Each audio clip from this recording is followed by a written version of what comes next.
Welcome back once again. So आज है जी friendship day. तो दोस्तों का आपकी ज़िंदगी में बहुत अहम अमल दखल होता है। नो डाउट आप अपने दोस्त की वजह से ही पहचाने जा रहे होते हैं। बहुत सारी आदत, बहुत सारी चीज़ें आपके और आपके दोस्त की मिलती जुलती होती हैं। सो दोस्त जो हैं वो आपकी ज़िंदगी बना भी सकते हैं, वो आपकी ज़िंदगी बिगाड़ भी सकते हैं। दौरे हाजिर में अगर हम नज़र डालें तो हमने बहुत सारे लोगों को देखा, बहुत सारे नौजवानों को देखा, अपनी सोहबत अपने दोस्तों की वजह से वो बिगड़ भी गए और अपनी सोहबत और अपने दोस्तों की वजह से कुछ बन भी गए। हमारे इर्द गिर्द ऐसी हमें बेतहाशा मिसालें मिल जाती हैं। सो दोस्ती बेसिकली है क्या? आपकी लाइफ पर ये किस तरह से असरअंदाज होती है? आपका दोस्त आपके लिए क्या होता है और क्या होना चाहिए, इस पर हम बात करेंगे। अच्छा, आजकल की दोस्ती तो सिर्फ हम वक्ती दोस्ती भी देख रहे हैं, इसमें भी हमें लालच नज़र आ रही होती है, इसमें भी हमें अपना मकसद नज़र आ रहा होता है। बहुत सारे दोस्त आपके ऐसे भी होते हैं जो सिर्फ और सिर्फ किसी मकसद के तहत आपके दोस्त बने होते हैं। बहुत सारे दोस्त ऐसे होते हैं जो आपके मुंह पे तो आपसे बहुत प्यार कर रहे होते हैं लेकिन पीछे से आपकी टांग खींच रहे होते हैं। बहुत सारे दोस्त आपके ऐसे होते हैं जो आपके ऊपर जान तक दे देते हैं। सो दोनों पहलुओं को आज हम डिस्कस करेंगे।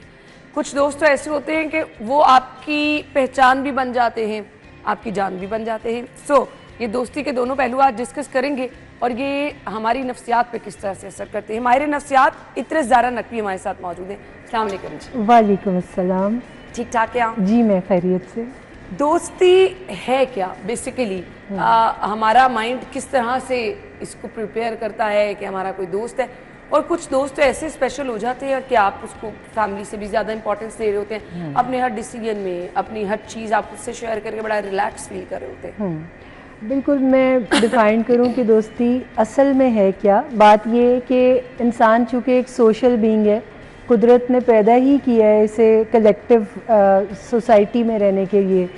तो अगर मैं आपको बताऊं तो बहुत दफ़ा ऐसा होता है कि हमारे पास अल्लाह ताला ने कुछ रिश्ते तो दिए होते हैं हमें, लेकिन हमारा जो दिल है वो उनके साथ बाज़-औक़ात मैच नहीं कर रहा होता। तो फिर जब हम अपनी मर्ज़ी से, अपनी चॉइसेस के अकॉर्डिंगली किसी को चूज़ करते हैं तो उसका नाम हम दोस्त रखते हैं, यानी ये वो रिश्ता है दोस्ती का। और जैसे कि आपने बताया कि दोस्त हमें डिफ़ाइन कर रहे होते हैं क्योंकि हम अपने रुझानात के मुताबिक लोगों को चूज़ कर रहे होते हैं ना। ये हम पे इम्पोज़ नहीं किए जाते बल्कि ये हमने खुद चूज़ किए हैं। तो फिर हमारे जो रुझानात हैं हम उनके साथ ऐसे लोगों को चूज़ कर रहे होते हैं। और फिर ये दोस्त किस तरह हमारी नफ्सियात पे असरअंदाज होते हैं, हमारे ही रुझानात को बाज़-औक़ात ये बढ़ाने में हमारा हाथ बटा रहे होते हैं और बाज़-औक़ात ये नेगेटिव साइड पे भी हमें ले जाने में काफ़ी अच्छा रोल प्ले करते हैं क्योंकि हमारे कुछ मनफी रुझानात भी होते हैं जिनके बायस जब हम इन्हें चूज़ करते हैं तो फिर ये उससे भी ज़्यादा फोर्स के साथ इम्प्लीमेंटेशन कराते हैं हमारी ज़िंदगी में। जैसे मैंने अक्सर महसूस किया है कि जब हमने तरक्की करनी होती है तो हम सोहबत इख्तियार करते हैं तरक्की याफ्ता लोगों की, और ये एक फार्मूला है, ये एक बड़ा ही पेट फार्मूला है कि आपने अगर तरक्की करनी है, हम रोल मॉडल उन लोगों को बना रहे थे ना कि फलां अपनी इस डेस्टिनेशन पे ऐसे पहुंचे, हमने भी उसके फुटस्टेप को फॉलो हमने फुटस्टेप्स को फॉलो करने।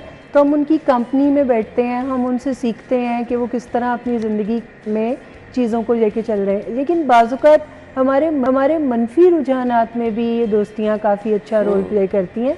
जैसे आजकल आपने देखा होगा कि ड्रग्स का इस्तेमाल बड़ा कॉमन हो गया है और इसमें जो पहला रोल है वो दोस्तों का ही है। नो डाउट कि दोस्तियों में आपको ऐसे ऐसे आइडियाज़ आते हैं, आपको ऐसी ऐसी चीज़ें एक्सप्लोर करने को दिल चाह रहा होता है जो शायद आप अकेले हों तो आप वो चीज़ें नहीं कर रहे होते। तो ये एक बड़ा ही मैं अगर आज आपको एक बड़ी शानदार बात बताऊं कि मैं साइकोलॉजी की प्रैक्टिस कर रही हूँ और आजकल मैं एक चीज़ महसूस कर रही हूँ कि जो मेरे पास सबसे ज़्यादा केसेस आ रहे हैं वो रिलेशनशिप की ख़राबी के साथ आ रहे हैं, यानी दोस्तियों से नुकसान उठाए हुए लोग आ रहे हैं। तो यहाँ पर बड़ा ज़रूरी है आज के दिन के हवाले से इस चीज़ को डिस्कस करना कि हम दोस्तियों से फ़ायदा तो उठाना सीखें मगर इनसे नुकसानात ना उठाएं। बिल्कुल सही कहा आपने। हमारे सामने बहुत सारी ऐसी चीज़ें हैं जो हम देखते हैं कि दोस्त आपकी ज़िंदगी में इतने स्पेशल समटाइम हो जाते हैं कि आप अपनी फैमिली को पीछे छोड़ देते हैं। आप अपनी अम्मा से कोई गुस्सा है तो जाके अपने दोस्त से बात कर रहे हैं, बहन की कोई बात नहीं अच्छी लगी, आप इतना इन्फ्लुएंस रखती है ये रिश्ता। बट ये प्योर नहीं है, उसकी वजूहात देखिए, दिल का रिश्ता है ना दोस्ती, जब आप किसी को इस फ्रेम में फिट करते हैं तो फिर आप उससे अपने दिल की सारी बातें बताते हैं उसको।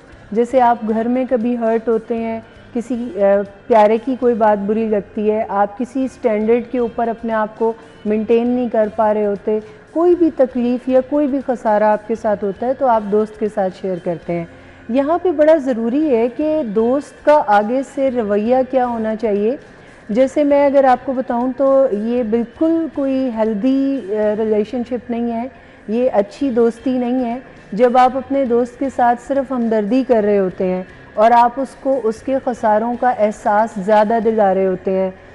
कहने को आप उससे प्यार कर रहे होते हैं और आप उसे बता रहे होते हैं कि उससे आपकी परवाह है, लेकिन आप उसे उसकी महरूमियों का एहसास दिला रहे होते हैं। आप उसको बता रहे होते हैं कि तुम्हारी किस्मत ज़्यादा अच्छी नहीं है, तुम्हें अच्छी बीवी नहीं मिली, तुम्हारे पेरेंट्स तुम्हारे साथ अच्छा सलूक नहीं करते हैं, तुम्हारे बहन भाई तुम्हारे साथ ठीक नहीं है। तो जब आप इस किस्म की नेगेटिव चीज़ों को इंडोर्स करते हैं उसके जज्बात के साथ, तो फिर क्या होता है कि आप किसी की मदद नहीं कर रहे होते। देखिए, मैं यहाँ पर एक शनाख्त ज़रूर दूंगी कि आपको कैसे पता चले कि आपका दोस्त आपके लिए बहुत अच्छा है। आप उसके साथ मीटिंग के बाद अगर आप खुद को इमोशनली ड्रेन महसूस करते हैं, आप खुद को थका हुआ महसूस करते हैं, आपको नेगेटिव थॉट्स ही आ रही होती हैं अपने इर्द गिर्द के लोगों के बारे में, तो इसका मतलब है कि फिर वो दोस्त ज़्यादा अच्छा दोस्त अच्छा, कुछ दोस्त ऐसे भी होते हैं ना कि बस आपकी तारीफें करते चले जाते हैं। मतलब हम तो ये समझते हैं कि दोस्त होना चाहिए जो आपकी बुराई आपको बताए, आपने जो गलत चीज़ें बताए भाई इसको ठीक करो, दोस्त तो आपका वो है।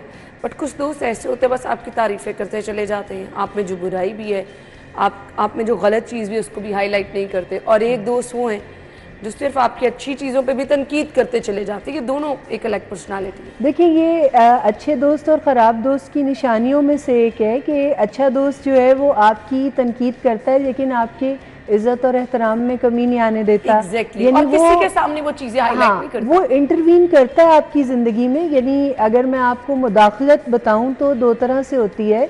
हम अपने प्यारों की ज़िंदगी में मुदाखलत करते हैं, बाज़-औक़ात मुदाखलत बराए मुदाखलत यानी ऐसे ही बिला वजह, और बाज़-औक़ात हम मुदाखलत करते हैं उसकी मदद के लिए, उसकी करेक्शन के लिए। तो जब हम अच्छे दोस्त होते हैं तो हम अपने दोस्त की ज़िंदगी में इंटरवीन करते हैं और रियलिस्टिक बुनियादों पर उसके ऊपर तनकीद भी करते हैं और उसकी मदद करते हैं।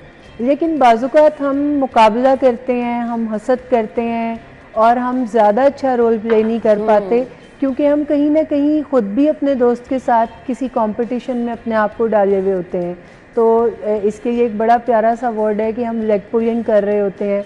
और दोस्त समझ के जब आप किसी के करीब बैठ जाते हैं या किसी को अपने करीब बिठाते हैं तो बाज़-औक़ात उसके बारे में उसके लूज़ पोल आपके सामने खुल जाते हैं और फिर आपके पास चांस होता है कि आप इन चीज़ों को इस्तेमाल करें दूसरों के सामने। अच्छा, सम टाइम वो होता है हम अपने दोस्त से जो चीज़ें शेयर कर लेते हैं वो अपने घर के किसी बंदे से भी नहीं कर सकते, बस दोस्त आपको जब धोखा दे जाता है तब बहुत बुरा होता है। हाँ, ऐसे ही है। देखिए, मैं आपको बताऊँ, रिश्ता ये जज्बाती है, तो फिर जब तक हमें जज्बात की मैनेजमेंट नहीं आती होगी तो हम इस रिश्ते को विन विन नहीं बना सकते।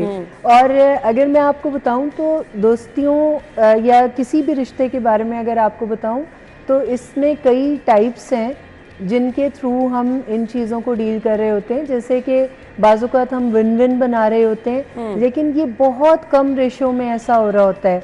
बहुत दफ़ा ऐसा होता है कि हम दोस्ती से फ़ायदा तो उठाते हैं लेकिन हम फ़ायदा नहीं दे रहे होते। बाज़-औक़ात हम किसी दोस्ती से फ़ायदा ले रहे होते हैं लेकिन इन रिटर्न उसे फ़ायदा नहीं दे रहे होते।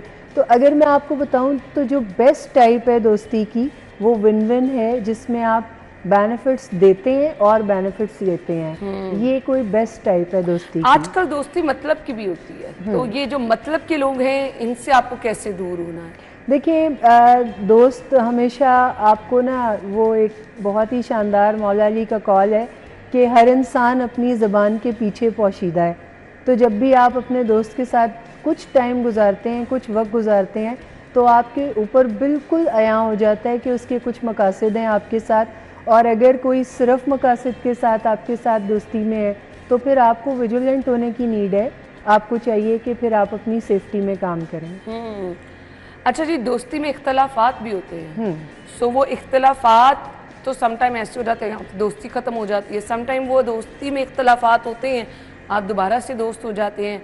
तो अच्छा दोस्त कौन होता है?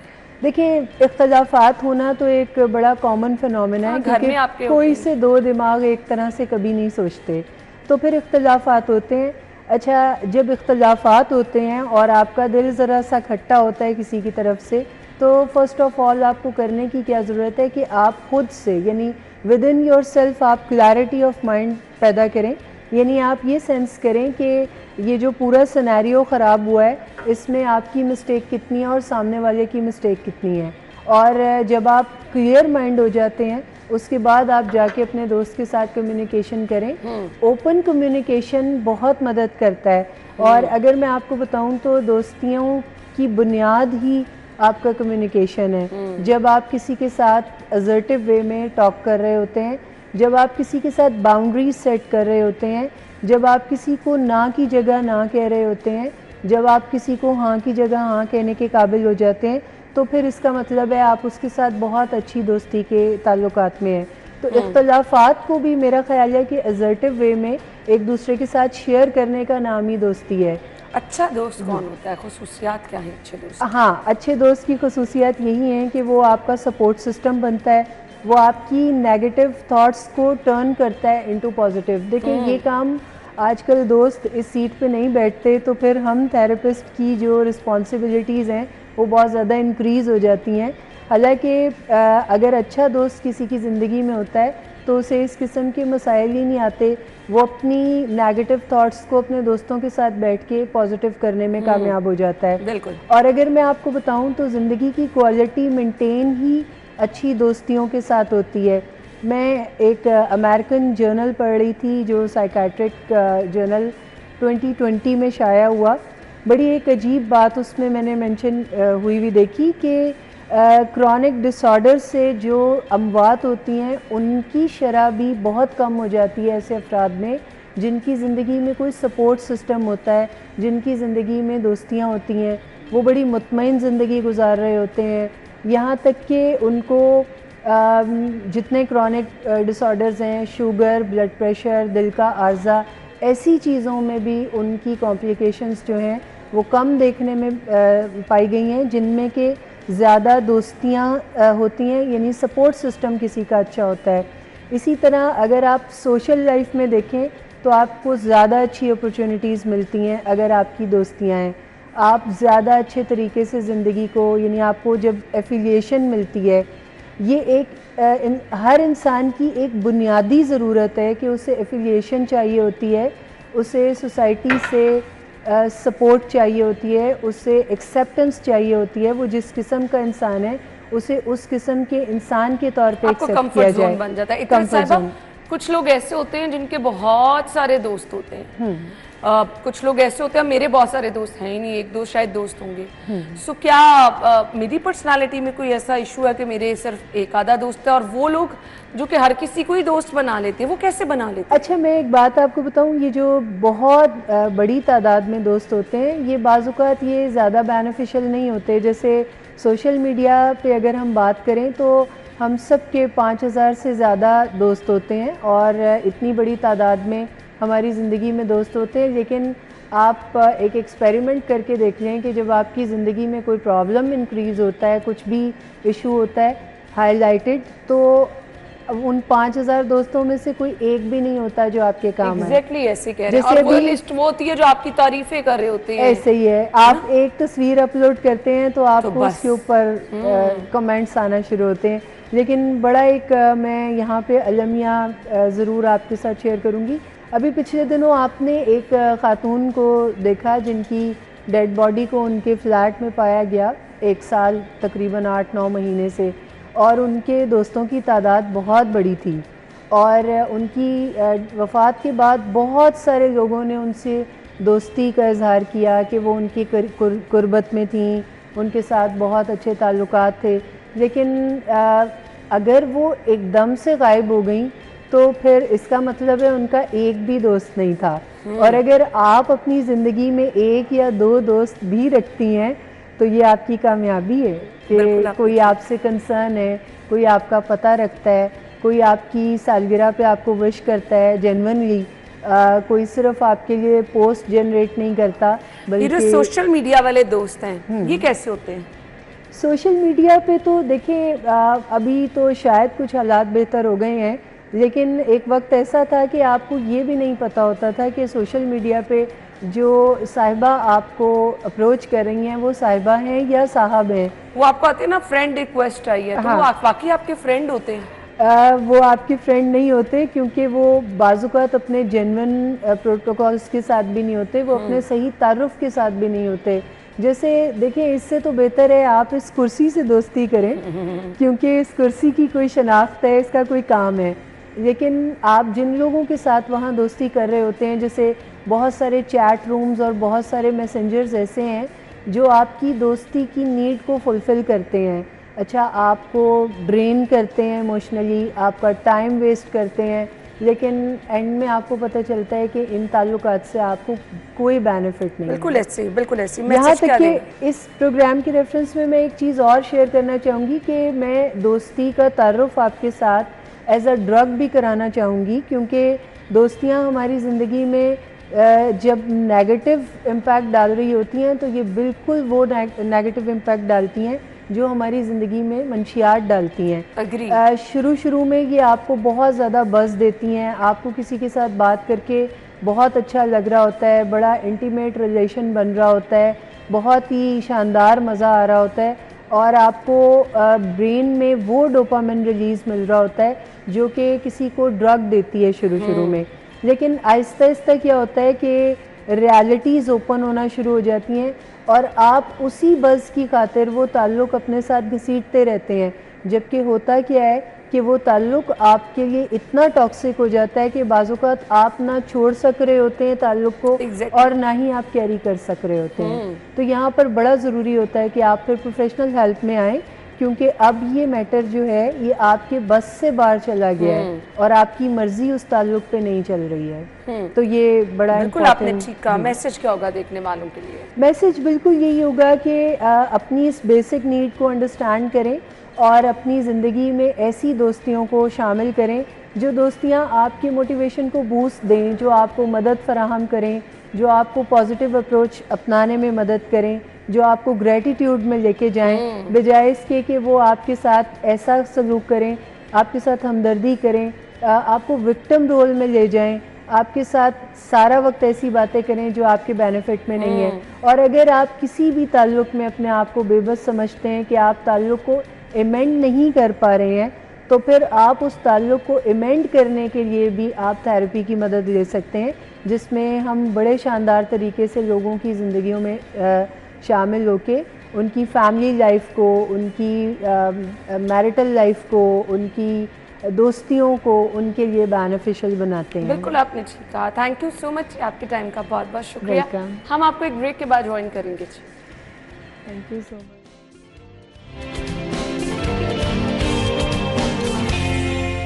अच्छा जी, प्रोग्राम के हिस्से में बहुत अहम टॉपिक है जिस पे हम बात करने वाले हैं। हर घर में, हर जगह पर, इवन हम एज ग्रुप में पहले तो इसको डिफ़ाइन करते थे ना, अब बच्चे भी आपको बहुत थके हुए नज़र आ रहे हैं, मुख्तलिफ जगहों पर बार बार कहते हैं कि जी यहाँ दर्द हो रहा है, यहाँ दर्द हो रहा है, कमर में दर्द हो रहा है। सो ये जो चीज़ें हैं ये बढ़ती चली जा रही हैं। बहुत सारे नौजवान एक स्पेसिफिक एज में जाके आपको पता चला घुटनों में दर्द हो रही है, टांगों में दर्द हो रही है, बट अब हर दूसरा बंदा शिकायत। कुछ हमारी लाइफस्टाइल बड़ा मैटर करता है, कुछ हम अपनी ज़िंदगी में जो खाने पीने की चीज़ें हैं उसको हम बहुत चेंज कर चुके हैं। सो ओवरऑल इन चीज़ों पर देखना है। बट ये जो पेन है इसको मैनेज किस तरह से किया जा सकता है? अब आप बार बार पेन किलर ले रहे हैं, इंजेक्शन्स लगवा रहे हैं, ये भी कुछ ठीक प्रैक्टिस नहीं है। सो पेन मैनेजमेंट बेसिकली है क्या, इसको समझना है आज हमने। और कौन कौन सी मसाइल में पेन मैनेजमेंट बहुत इफ़ेक्टिवली रिलीफ देती है। मतलब अगर आपको हर रोज़ सर में दर्द रह रहा है, सो आपने इसके लिए करना क्या? हम तो पैनाडोल खा ली बार बार, आज सुबह सर में दर्द हो रहा है, आते ही तो पैनाडोल खा लें जी। बट पेन मैनेजमेंट कहाँ कहाँ इफेक्टिव है। हमारे मेहमान मैं तारुफ कराना चाहूँगी जी, पेन मैनेजमेंट एक्सपर्ट हैं डॉक्टर सैयद महमूद अली साहब। अस्सलाम वालेकुम डॉक्टर साहब। वालेकुम मैडम, क्या हाल चाल है आपका? अल्लाह का बहुत शुक्र है। अच्छा, हमने तो ये सुना है जी, अगर सर में दर्द है, कंधों में दर्द है, आपके घुटनों में दर्द है, आप पेन किलर ले लेते हैं। सो किस तरह से पेन को मैनेज किया जाता है, और ये पेन मैनेजमेंट वाली जो थेरेपी है कौन सी पेन्स में बहुत इफेक्टिव है? अच्छा, थैंक यू सो मच जी। Definitely very important topic. और पेन एक ऐसी चीज़ है कि हर पर्सन अपनी लाइफ में एक्सपीरियंस ज़रूर करता है। वजूहात जानना बड़ा ज़रूरी है, जिस तरह कि आपने खुद काफ़ी चीज़ें एक्सप्लेन कर दी। पहले मैं पेन मैनेजमेंट बता दूं। बेसिकली पेन मैनेजमेंट आपकी जो पेन है उसकी कॉज को ट्रीट करना, आखिर वजह क्या है। फिर आप कंजर्वेटिव मैनेजमेंट की तरफ कि आप क्या एक्सरसाइजेस प्रिवेंशन से बच सकते हैं। स्टेप 3 पे जाके आप दवाइयाँ, और फिर जाके इंटरवेंशन है। द मोस्ट इंपॉर्टेंट थिंग जो आपने बात की, कॉज, वजह क्या है। आजकल जिस आपने बात की, यंग इंडिविजुअल बच्चे हमारे पास आते हैं, और मैं अगर अपनी बात कहूँ मेरी प्रैक्टिस में अंदर अब बल्क जो है वो मेरा यंग इंडिविजुअल्स का है। जब उनसे डिस्कशंस करते हैं, हम अपनी प्रैक्टिस में एक चीज़ बहुत इग्नोर करते हैं, दैट इज का प्रोफेशनल, आपका प्रोफेशन क्या है। तो मोस्ट ऑफ द टाइम ये हमारे पास सॉफ्टवेयर हाउसेस वाले और फ्रीलांसर्स जो घर बैठ के आपके 8-8, 10-10 घंटे कंप्यूटर पे बैठ के काम कर रहे होते हैं, ये नंबर 1 के ऊपर इस वक्त है हमारे। And they are age is around 20 to 30 के दरमियान है। So this is very important thing, और जो कि इजीली प्रिवेंट की जा सकती है अपने पोस्चर से रिलेटेड। क्योंकि बैठने का तरीका, लंबी देर तक बैठना, मैं जब उनसे डिस्कशन करता हूँ, दे समटाइम जैसे कि हमारे पास इतना टाइम नहीं होता, हम 4-4, 6-6 घंटे बैठे रहते हैं। तो that's a very important thing. फिर एर्गोनॉमिक्स की हम बात कर लेते हैं। आपकी टेबल कुर्सी कैसी होनी चाहिए, आपकी पोजीशन कैसी होनी चाहिए, लैक ऑफ एक्सरसाइज, डाइट, आपकी मसल स्ट्रेंथ, ये वजूहात जो हैं बड़ी कॉमन हैं। और जिसको जो आखिरी कुछ 1 डिकेड के अंदर जो सबसे ज़्यादा जिसने एग्रीवेट किया neck pain in young individual, वो मोबाइल है। We called it text neck. Text neck क्या है, अगर मैं इधर सीधा बैठा हुआ हूँ तो मेरे गर्दन पे प्रेशर जो है वो बड़ा मिनिमम है, अबाउट 10 पाउंड के करीब सिर्फ प्रेशर है अगर मैं सीधा देख रहा हूँ। लेकिन जैसे मैं अपना एंगल ऐसे बढ़ा रहा हूँ तो ये सिर्फ नेक के ऊपर प्रेशर 10 पाउंड से 60 पाउंड पे चला गया। 6 टाइम्स इंक्रीज। और जो ये करने की वजह से आप हर कोई देखें तो टेक्स्ट कर रहा है, मोबाइल का इस्तेमाल कर रहा है, तो उससे पेन की जो नेक की पेन है यंग इंडिविजुअल्स में, बच्चों में भी, क्योंकि आईपैड का इस्तेमाल, मोबाइल का इस्तेमाल, गेम्स ड्रास्टिकली इंक्रीज हुआ है। और इसको बड़ी आसानी से बचा जा सकता है जब आप सिर्फ नेचर को समझने की कोशिश करें। What's the nature? नेचर ने आपका सीधा रखा है, आप सीधा देखें। आपके पोस्चर, हमारी नेक और कमर में आप अगर गौर करेंगे कर्वेचर होता है, थोड़ा सा कर्व होती है। जी बिल्कुल। हम इस कर्वेचर को खत्म कर देते हैं। अगर आप लुकिंग स्टिक, ये कर्व है, अल्लाह ताला ने कर्वेचर बनाया है ताकि आपकी नेक, जब मैं ये करता हूँ ये खत्म हो जाता है। या मैं अगर बैंड होके बैठूंगा, ये कर्वेचर पीछे बैक का खत्म हो गया। तो इसकी वजह से आपकी नेक और बैक पेन बड़ी कॉमन आ रही है, जो कि हम एक्सरसाइज से, डेली रूटीन की अगर आप एक्सरसाइजेस करें उससे खत्म होता है। This is the first step. ठीक है। और जो कि आपके अगर 80% ऑफ ये पेन जो है सिंपल ये आपकी लाइफस्टाइल। अच्छा, अब हम ना दवाइयाँ खाने के आदी हो चुके हैं कि फौरन से दवाई खाई और रिलीफ हो गया। सो ये पेन मैनेजमेंट के लिए जो थेरेपीज होती हैं, थोड़ा आपको टाइम लेके फ़र्क पड़ता है? देखिए, मैंने पहले बात की कि अगर किसी फ्रीलांसर काम कर रहा है, लैपटॉप के ऊपर काम कर रहा है और गर्दन नेक पेन है, अगर आपको उसको प्रोफेशन को समझाना पड़ेगा। आप उसे पेन किलर ले लेंगे, वो 1 दिन या 2 दिन रिलीफ मिलेगा, लेकिन अगेन दोबारा वही सर्कल में फंस जाएगा। So the most important thing is उसको यू लाइफस्टाइल मॉडिफाई करना, जैसा आपने ये पहली बात ही ये की थी, लाइफस्टाइल। द लाइफस्टाइल मॉडिफिकेशन आपने उसको समझाना है, उसने बैठना कैसे है, उसने काम कैसे करना है, लैपटॉप उसकी लेवल पे होना चाहिए, ना कि वो बेंड होके काम कर रहा हो, नंबर 1। नंबर 2, सम टाइम क्योंकि पेन इतनी ज़्यादा होती है कि आपने उसको मैनेज करता है। अगर फिजियोथेरेपी एक्सरसाइज से नहीं हो रहा, next step you have to go to 1 step ahead. फिर आपने for the time being painkillers देनी होती हैं कि ताकि जो एक्यूट पेन है जो वो सेटल हो, वो अपने प्रोफेशन, फैमिली लाइफ और पर्सनल लाइफ को रूटीन में आ सके। Some time we have to wait for a week और 10 डेज। अगर उससे ना सेटल हो तो फिर इससे भी स्टेप अहेड, जिस तरह कुछ इंजेक्शन, मैं आईवी इंजेक्शन की बात नहीं कर रहा, सम टाइम नेक में इंजेक्शन साइडों पे मसल में लगाना पड़ता है, समटाइम कमर में लगाना पड़ता है, जिससे जो सोजिश या मसल का तनाव है वो रिलैक्स हो जाता ठीक हो है गया। और उसकी वजह से आपको फ़र्क पड़ता है। और उसको, लेकिन ये परमानेंट ट्रीटमेंट नहीं हुआ, फिर आपने इसकी लाइफस्टाइल करनी है। मैंने अगेन बात की, उसको बैठने का पोस्चर जब तक आप नहीं बताएंगे, या मोबाइल इस्तेमाल करने का तरीका नहीं बताएंगे, या वो एक्सरसाइज डेली नहीं करता, ये दोबारा आ जाएगा। डॉक्टर साहब आजकल ना मिग्रेन हम दूसरे बंदे को सुन रहे हैं, तो ये जो पेन मैनेजमेंट है, ये मिग्रेन का इलाज इससे भी किया जा सकता है? बिल्कुल जी। मिग्रेन इस देखिए, मिग्रेन को मैं अक्सर ये बात कहता हूँ, इस लाइक डायबिटीज़ और हाई ब्लड प्रेशर, आप इसे ख़त्म नहीं कर सकते, आप इसे कंट्रोल कर सकते हैं। ठीक है। The most important thing migraine में याद रखिएगा, कॉज क्या है। अच्छा, आप पेशेंट को पता होता है, पेशेंट को स्मेल से, चॉकलेट से, चीज़ से, स्लीप डिस्टर्बेंस से, फ्लैशेस ऑफ लाइट से, ये सारी ट्रिगर कर देती हैं। अगर आप जिस समय पेशेंट है, मेरे पेशेंट आते हैं, मोस्ट ऑफ द आप हैरान होंगे, चीज़, ये जो पिज़्ज़ा बर्गर खाते हैं, खाने के बाद ट्रिगर हो जाती है। आप उन्हें सिंपल कहें, आपने चीज़ वाली चीज़ अवॉइड करें, जो अवॉइड करेंगे पेन नहीं होगी। Number 2, early morning exercises and deep breathing. Fresh air के साथ आपकी ब्रेन को जो ऑक्सीजन जाती है, मसल और ब्रेन की जो शरियानी है वो रिलैक्स होती हैं and you feel very comfortable. Number 2, अगर नहीं फ़र्क पड़ता, फिर आपकी कोई ख़ास टैबलेट्स आ जाती हैं, जिनसे आपकी जो ब्रेन की जो बेसिकली नर्व्स की पेन स्ट्रेचिंग की आ रही होती है, उसको आप रिलीव करते हैं। अगर उससे भी ना हो, ठीक है, फिर आपको कुछ इंजेक्शन बिल्कुल साइड पे इधर लगाने पड़ते हैं, उसके साथ काफ़ी relief, about 99% of the patient को उससे रिलीफ मिल जाता है लॉन्ग टर्म। लेकिन फिर मैं यही बात करूँगा, पेशेंट को पेन हुई, सेटल नहीं हुई, आपने सारी मैनेज करके ख़त्म कर दी, लेकिन अगर उसने कॉज को ट्रीट नहीं किया, बिल्कुल ये दोबारा उसको फिर शुरू हो जाएगी। और दूसरी जो कॉमन मैंने देखी है, स्लीप डिस्टर्बेंस। अगर किसी की 8 घंटे की नींद है, अगर वो 3 घंटे सोएगा तब भी हो जाएगी, अगर वो 12 घंटे सोएगा तब भी हो जाएगी, क्योंकि ये फिक्स पैटर्न है। और यूजुअली मिग्रेन वाले पेशेंट्स को पता होता है कि वो किस चीज़ से ट्रिगर करते हैं। हाँ भी आपको पता चल जाता है, क्योंकि जब आपको वो एकदम से अटैक होता है, तो आपको उससे पहले रीज़न पता होती है कि जी मेरे साथ ये रिपीट हो रहा है बार बार और इस वजह से हो रहा है। खैर, कुछ चीज़ें हम ब्रेक के बाद आपके साथ आकर डिस्कस करते हैं। यूजुअली जो हम देखते हैं, लोग जो ज़्यादा शिकायतें करते हैं नेक में पेन की, बैक में पेन की, बार बार अगर आपके सर में दर्द हो रही है, आपका पोस्चर अगर बैठने का ठीक नहीं है, तो क्या प्रॉब्लम हो सकती है?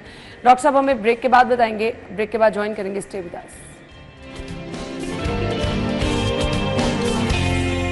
Welcome back once again. So क्योंकि मुझे मुसलसल नेक पेन का मसला रहता है डॉक्टर साहब, तो मुझे क्या करना है? मुझे कोई एक्सरसाइज आप बताएं कि नेक पेन को हम किस तरह से खत्म कर सकते हैं। अच्छा, ये बड़े प्रोफेशनल रिलेटेड है ना, आपका भी बैठने का काम और सारे दिन इंटरेक्शन इस तरह नहीं बैठना, ये जस्ट टोटली रॉन्ग। अच्छा, इससे आपकी कमर के देखें स्ट्रेन कितना जरा ज्यादा है। दिखा दें, सबसे बड़ा मसला ये बैठना है। सो हमें अपनी लेग स्ट्रेट रख के बैठना। यस, आपकी लेग स्ट्रेट होनी चाहिए, 90 डिग्री के ऊपर होना चाहिए, ताकि आपकी कमर से कम प्रॉब्लम होता है डॉक्टर साहब? बिल्कुल, आपका इसको भी जो उतार देते हैं जी। वेट, जो चीजें इशू करेंगे उसको रिमूव कर दें।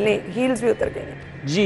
It's a very important thing, ताकि आप कंफर्टेबल हो, कमर पे स्ट्रेन मिनिमम पड़े। और नेक के रेफरेंस से मैं बात करूं, नेक के रेफरेंस से अगर जो है ना, आपने हाथ अपने फोरहेड पे रखे, यूं, यस, और आपने जोर लगाना है इसके अगेंस्ट। 1 2 3 4 5 6 7 8 9 10, that's fine. अब आपने बैक की तरफ रखना है और पीछे को जोर लगाना है। 1 2 3 4 5 6 7 8 9 10। Now on the right side, अब आपने राइट पे करके 1 2 3 4 5 6 डॉक्टर साहब आपने स्ट्रेस ज्यादा देना है, जोर से। यस, आपने अगेंस्ट रेजिस्टेंस करना है, आपने जोर लगाना है और आपने हाथ से रोकना है। अब इसी तरह लेफ्ट साइड का।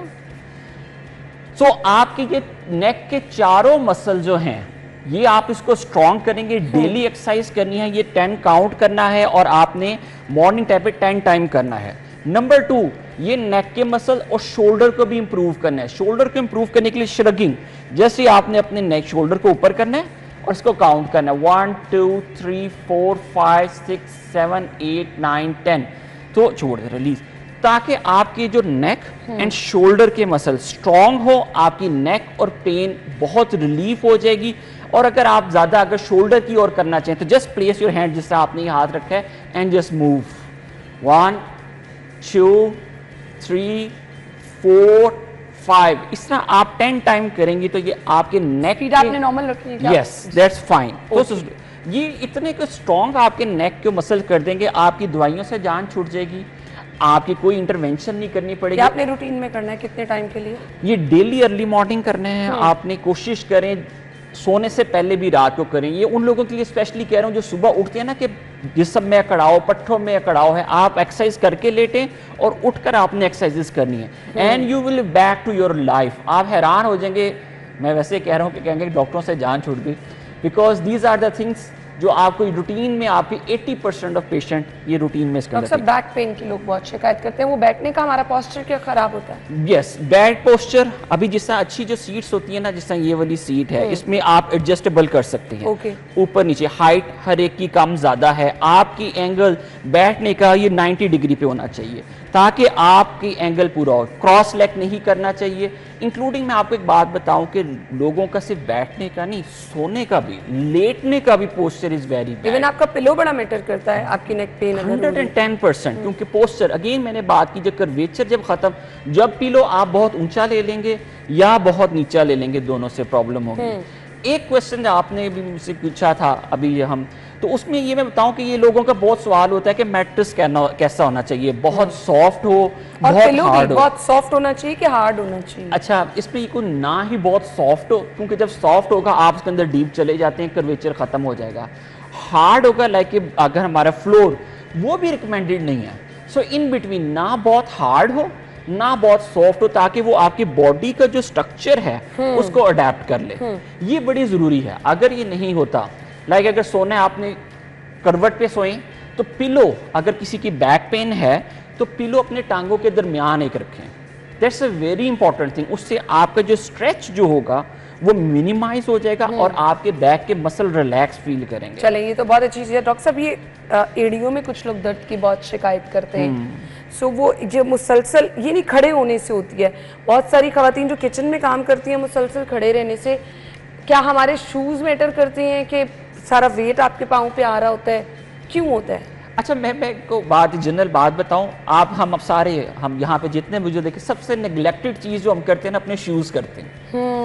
सही कह रहे हैं आप घर में जो रूटीन में कहीं आने जाने हम के कहीं लिए, आने जाने वाले शूज इतने महंगे ले लेते हैं। यस, लेकिन रूटीन लाइफ में जो सबसे ज्यादा यूज होती है वो सबसे हम हल्के लेते हैं। ऐसे ही है। And this is the shoes basically create problem. बाज़ बार टूट जाती है, चीजें होती हैं, आप शूज रिप्लेस नहीं करते एट होम जी। ये सबसे ज्यादा वो तंग करते हैं, ये बैड शूज की वजह से है। और इसको प्लांटर फेशियाइटिस बोलते हैं। एड़ी का जो होता है वहां पे सोजिश आ जाती है, फिर जब आप खड़े होते हैं तो उसमें वो आपको पेन शुरू होती है। उसका भी आसान सी चीज मैं बताऊंगा आपको, जस्ट एक्सरसाइज हमें करने आप के इधर लिए, बैठ जाए डॉक्टर साहब। Exercise, thank you so much जी। एक्सरसाइज के लिए सबसे आसान तरीका मैं आपको बताऊं, होल्ड योर फुट, आपने पकड़ना है तो आपने इसको एक्सटेंड करना है, 1 2 3 4 5 6 7 8 9 and then leave it. Then again stretch करें, 1 2 3 4 5 6 7 8 9 एंड देन, तो this is the important thing. Massage आपने ऐसे करना है कि ऑलिव ऑयल से लेके कोई जेल लेके जस्ट फुट से शुरू करना है और इसको पीछे नीचे एंगल, और बहुत ज्यादा जोर लगाने की भी जरूरत नहीं है। नहीं, कुछ वो लोग तो बहुत damage जोर जोर से मसाज करते हैं। अच्छा, ये बड़ी अच्छी सवाल आपने किया। अच्छा, इससे मसल डैमेज होगा, इससे फायदा नहीं होगा, नुकसान होगा। Okay. मसाज आपने चारों उंगलियों से नीचे लेके जाना है और एड़ी की तरफ जाना है Hold ताकि ये कर लें। रिलीफ हो। ठीक है। और आखिरी एक्सरसाइज जो मैं बताऊं आपको, छोटी सी पानी की बोतल लें, तो आपने नीचे पानी की बोतल ठंडी रख के इसको रोल करना है पाँव से, अच्छा, ताकि आपके सोल ऑफ द फुट है वो मेरे comfortable- पास पानी की बोतल है, अगर ये देखें जी, इसको आप फिल कर लें ठंडे पानी से। Yes. और लाइक दिस, ये करना है आपने। Yes, this is the important thing. ये आप रोल करें, इससे कितनी आपको देर के लिए करना है इसको डॉक्टर साहब? इसको आपने 5 और मिनट्स, बिल्कुल जोर लगा के? नहीं बहुत जोर नहीं लगाना, कंफर्टेबल रखिए, Okay. आराम से रोल करेंगे, आपके तमाम मसल ये नीचे फुट के रिलैक्स करेंगे, ठीक है। यू फील वेरी इसको कितनी देर कंफर्टेबल। के लिए आपने प्रैक्टिस करनी है?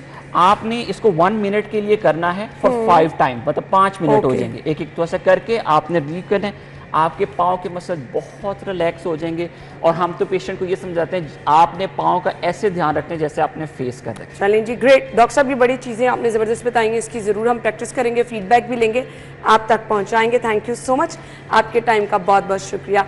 आपसे कल मुलाकात होगी, हमें इजाज़त दीजिए, अल्लाह हाफ़िज़।